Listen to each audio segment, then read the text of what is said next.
Hey everyone and welcome back to my channel Eduverse by आशी। तो कैसे हैं आप सब? तो पिछली वीडियो में हमने प्राइसिंग और उसके इंटरनल और एक्सटर्नल फैक्टर्स की बात की थी। आज के वीडियो में हम पढ़ेंगे हमारी प्राइसिंग स्ट्रेटजीज, जिसको हम टाइप्स ऑफ प्राइसिंग भी बोलते हैं, हम वो कवर करेंगे। So without any further delay let's get into the video. और हाँ, ये टॉपिक बहुत ही छोटा है, सिंपल है, इंटरेस्टिंग है, तो एकदम से हो जाएगा, तो ध्यान से सुनना क्योंकि by the end of this video ये टॉपिक आपका एकदम क्लियर होने वाला है। चलो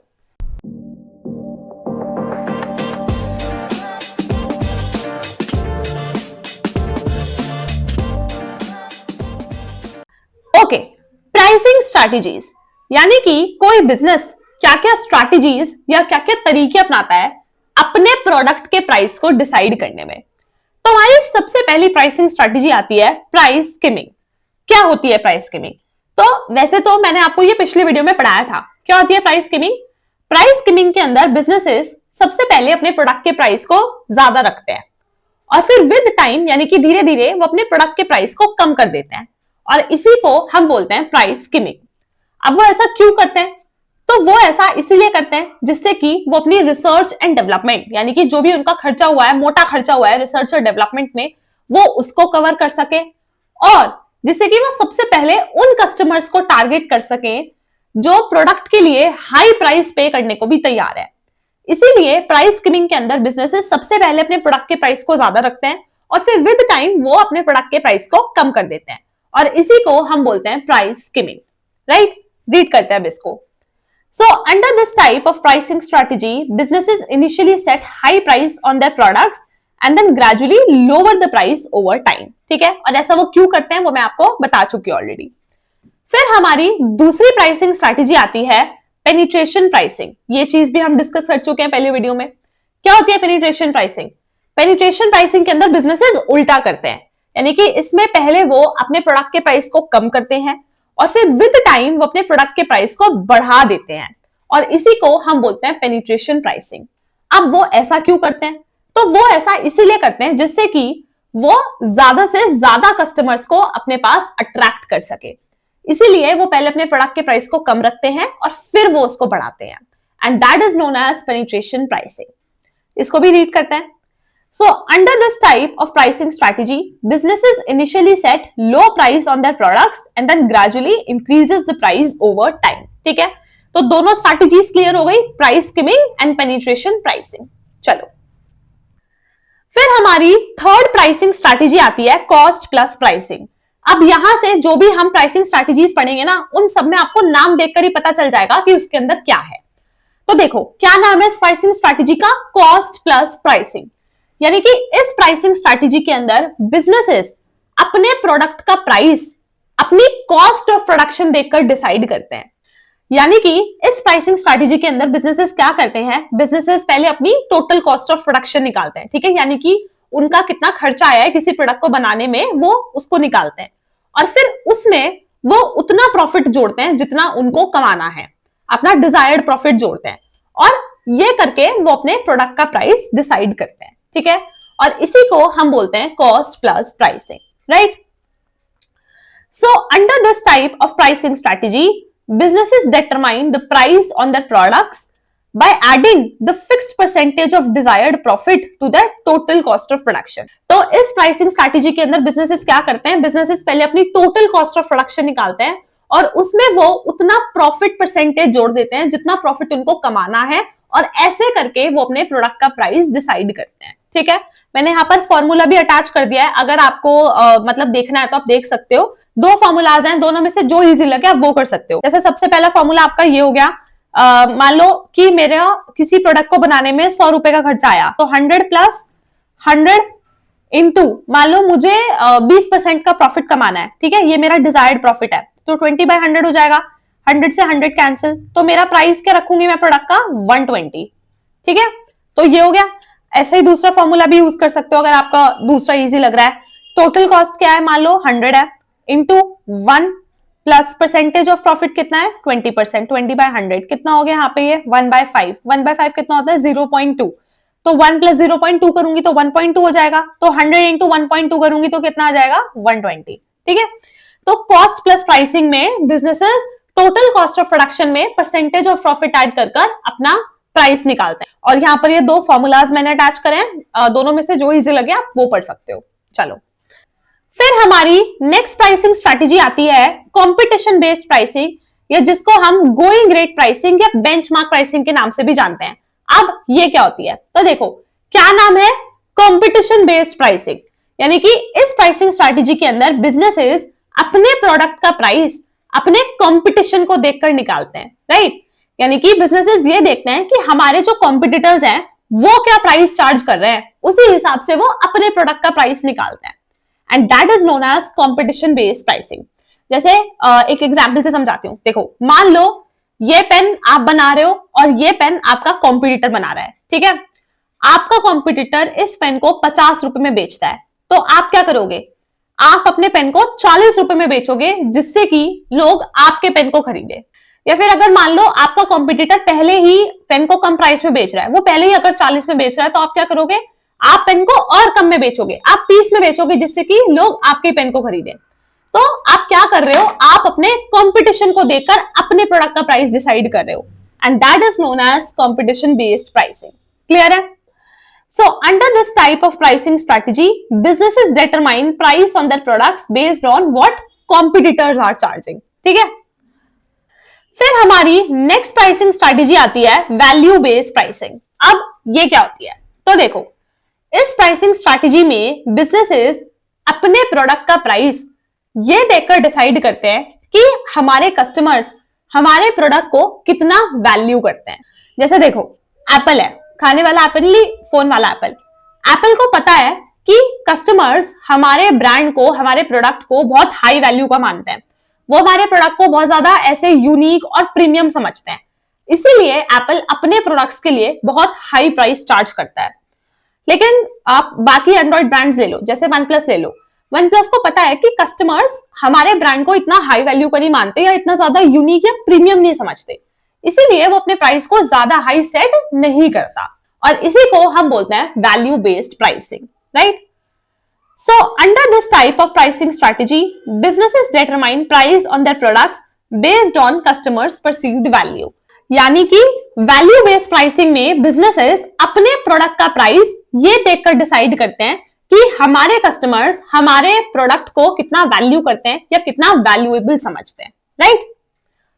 फिर हमारी नेक्स्ट प्राइसिंग स्ट्रेटेजी आती है साइकोलॉजिकल प्राइसिंग। अब ये क्या होती है, तो देखो हम जब भी शॉपिंग करने जाते हैं तो कहीं कहीं पर प्रोडक्ट्स का प्राइस कैसे लिखा होता है कि ओनली एट ₹99 या ओनली एट ₹199, ओनली एट ₹499, ऐसे लिखा होता है। तो ऐसा क्यों होता है? लिखने को तो बिजनेसेस ऐसे भी लिख सकते हैं कि ये 100 रुपए का है, ये 200 का है, ये 500 का है, लेकिन वो ये काम क्यों करते हैं? तो वो ऐसा इसीलिए करते हैं जिससे कि कंज्यूमर्स के दिमाग में एक साइकोलॉजिकल इफेक्ट पड़े कि ये प्रोडक्ट कंपैरेटिवली सस्ता है, कंपैरेटिवली चीपर है, और वो उसको खरीद ले। इसको हम बोलते हैं साइकोलॉजिकल प्राइसिंग। तो क्या होती है psychological pricing? Under this pricing strategy, businesses determine price on their products based on customer psychology. तो जब भी बिजनेसेस अपने प्रोडक्ट का प्राइस कस्टमर की साइकोलॉजी के हिसाब से डिसाइड करे और वो अपने प्रोडक्ट का प्राइस ऐसे लिखे 99, 199, 399, 499, मतलब इस तरह से लिखे, so that is known as psychological pricing. ठीक है। फिर हमारी नेक्स्ट प्राइसिंग स्ट्रेटेजी आती है डायनेमिक प्राइसिंग। अब ये क्या होती है? तो देखो डायनेमिक का मतलब क्या होता है? डायनेमिक यानी कि जो आपका चेंज होता रहे, जो आपका बदलता रहे और स्टेबल ना रहे, है ना, उसको हम बोलते हैं डायनेमिक। तो डायनेमिक प्राइसिंग यानी कि जब किसी प्रोडक्ट का प्राइस चेंज होता रहे, फ्लक्चुएट होता रहे बहुत सारी मार्केट कंडीशंस की वजह से, that is known as dynamic pricing. जैसे देखो अगर किसी प्रोडक्ट की डिमांड ज्यादा होती है तो बिजनेसेस क्या करते हैं, वो प्राइस को भी बढ़ा देते हैं अपने फायदे के लिए, है ना। उसी तरह अगर किसी प्रोडक्ट की डिमांड कम होती है तो वो प्राइस को कम कर देते हैं। ऐसे ही अगर किसी प्रोडक्ट की सप्लाई ज्यादा हो जाए तो बिजनेसेस प्राइस कम कर देते हैं जिससे कि उनका स्टॉक क्लियर हो सके, और अगर सप्लाई कम हो तो वो प्राइस को बढ़ा देते हैं, है ना। तो इसी को हम बोलते हैं डायनेमिक प्राइसिंग, जहां पर बिजनेसेस अपने प्रोडक्ट का प्राइस डिसाइड कर रहे हैं मार्केट कंडीशंस के हिसाब से कि मार्केट में डिमांड कैसी है, प्रोडक्ट की सप्लाई कैसी है, कंपटीशन कैसा है, ठीक है, इन सब चीजों के हिसाब से। So that is known as dynamic pricing, right. So under this type of pricing strategy, businesses determine price on their products based on market conditions like demand, supply, time etcetera. ठीक है, फिर हमारी नेक्स्ट प्राइसिंग स्ट्रेटेजी आती है bundle pricing. अब ये क्या होती है, तो देखो, अगर हम मैकडॉनल्ड्स में जाके एक मील ले, हैप्पी मील, और एक तरफ अगर हम अलग अलग ले कि अलग बर्गर लिया, अलग कोल्ड ड्रिंक ली, अलग फ्राइज लिए, तो कंपैरेटिवली हमें सस्ता कौन सा पड़ेगा? ये मील पड़ेगा हमें सस्ता, या जो हमने अलग अलग आइटम लिए ये हमें सस्ते पड़ेंगे?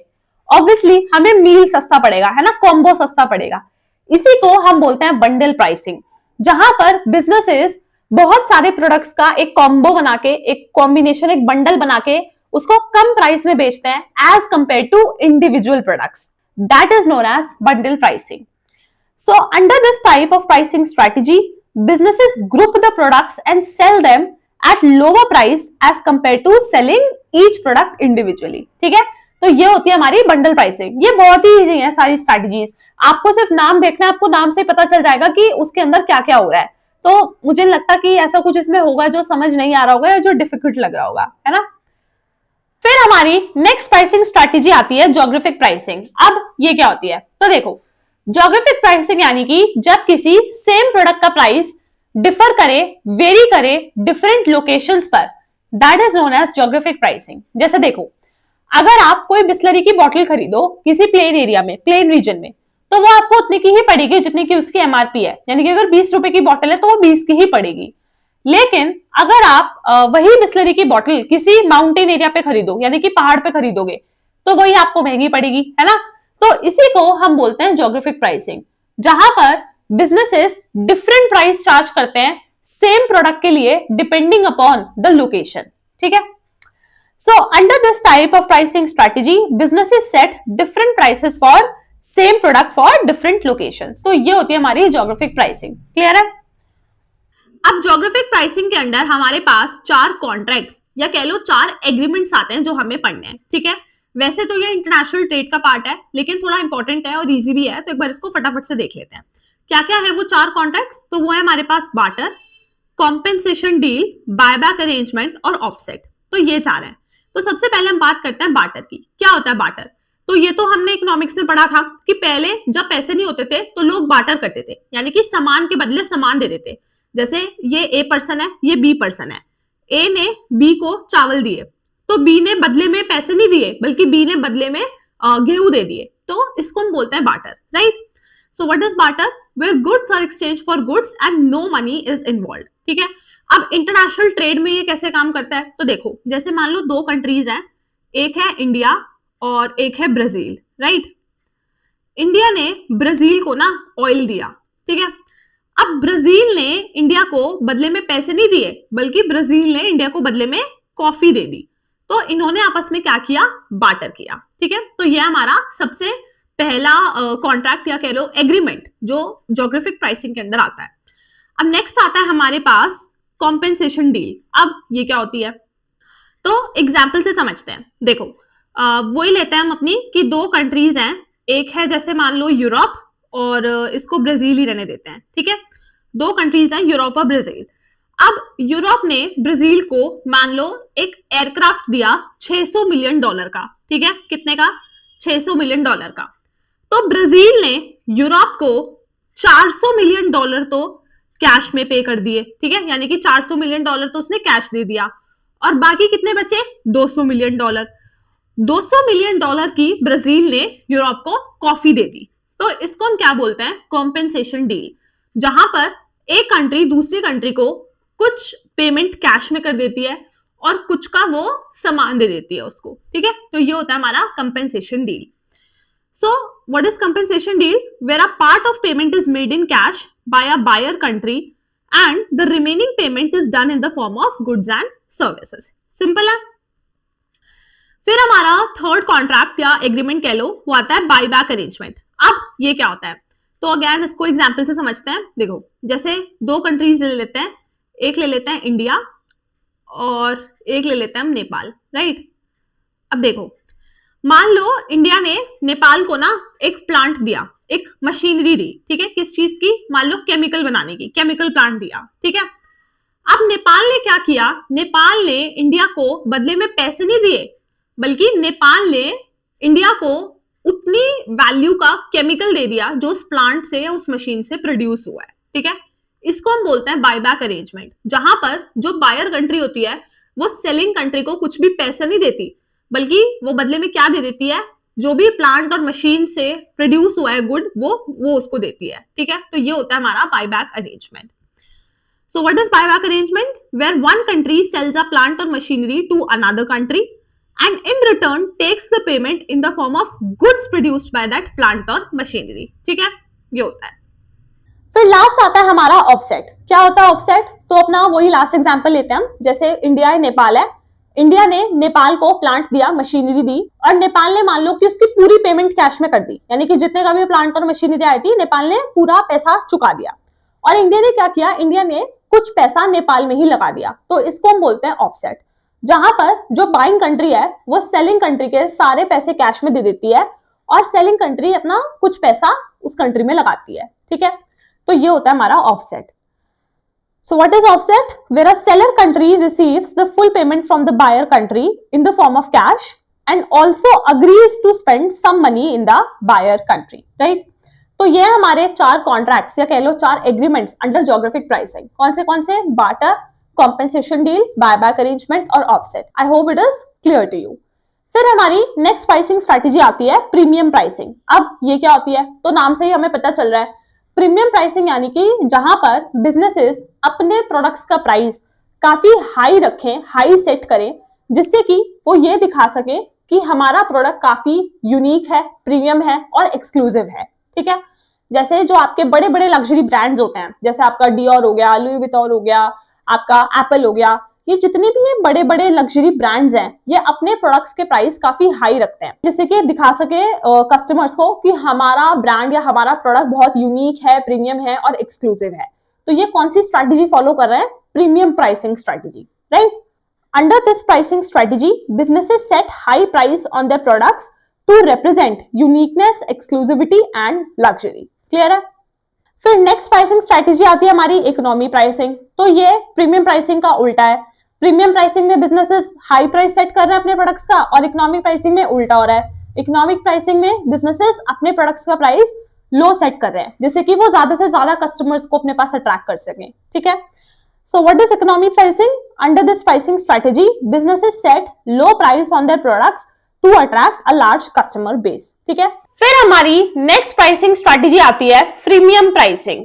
अब ये क्या होती है? तो देखो, हमारे कुछ एप्स ऐसे होते हैं ना जहां पर हमें उनके बेसिक फीचर्स तो फ्री में मिल जाते हैं, लेकिन अगर हमें कुछ एडवांस फीचर्स चाहिए होते हैं तो उसके लिए हमें प्रीमियम पे करना पड़ता है, और इसी को हम बोलते हैं फ्रीमियम प्राइसिंग, जहां पर बिजनेसेस अपने बेसिक फीचर्स एकदम फ्री में देते हैं और एडवांस फीचर्स के लिए एक प्रीमियम या फिर कह लो एक फी चार्ज करते हैं, राइट।